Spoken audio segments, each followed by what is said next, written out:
Bonjour, bienvenue à tous, bienvenue aux Assises des services publics. On est ravis d'accueillir Emmanuel Millard. Bonjour Emmanuel. Bonjour.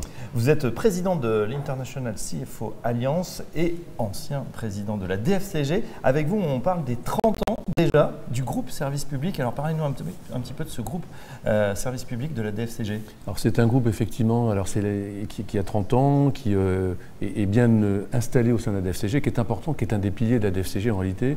Aujourd'hui, on en profite également pour fêter la 20e édition de ces assises des services publics, et qui est un événement important, qui est bien ancré, qui est bien cranté finalement dans l'ensemble des événements publics, services publics en France.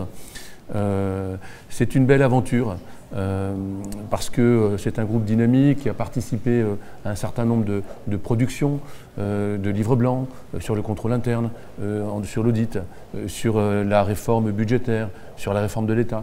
Et donc c'est un groupe qui est visible, qui est actif, qui produit, dont l'événement phare chaque année depuis 2013, c'est les assises des services publics. Et donc chaque année, on a des thématiques qui sont des thématiques d'actualité. Et c'est aussi l'occasion de saluer le travail de son président, Jacques Rapoport, qui est un inspecteur général des finances honoraires, qui a occupé de grandes fonctions dans des grandes entreprises publiques en France, ouais. Et qui a su porter, supporter, développer, je dirais, les différentes activités, les différentes actions. Préciser que j'ai été président de ce groupe service public avant Jacques. Et donc, on se connaissait un petit peu, et Jacques a accepté à l'époque, naturellement, de continuer un petit peu cette démarche-là.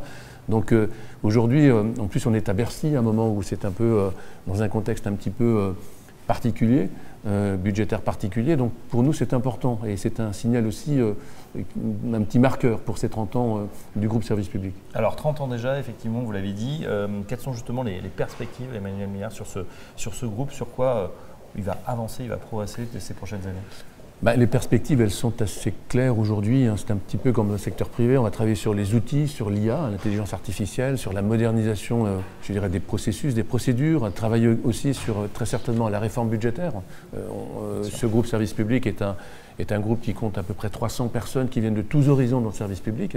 Et donc, on essaie aussi d'apporter notre pierre à l'amélioration, à l'évolution finalement de l'ensemble de ces éléments dans le service public. Donc les perspectives sont liées naturellement à l'actualité et donc on a, je pense encore une fois, de belles années à vivre avec ce groupe service public. Et ben voilà, on en sait un petit peu plus donc sur ce groupe service public pour des prochaines assises encore nombreuses. Merci Emmanuel Millard. Je rappelle que vous êtes président de l'International CFO Alliance et à très bientôt sur ces assises des services publics. Merci.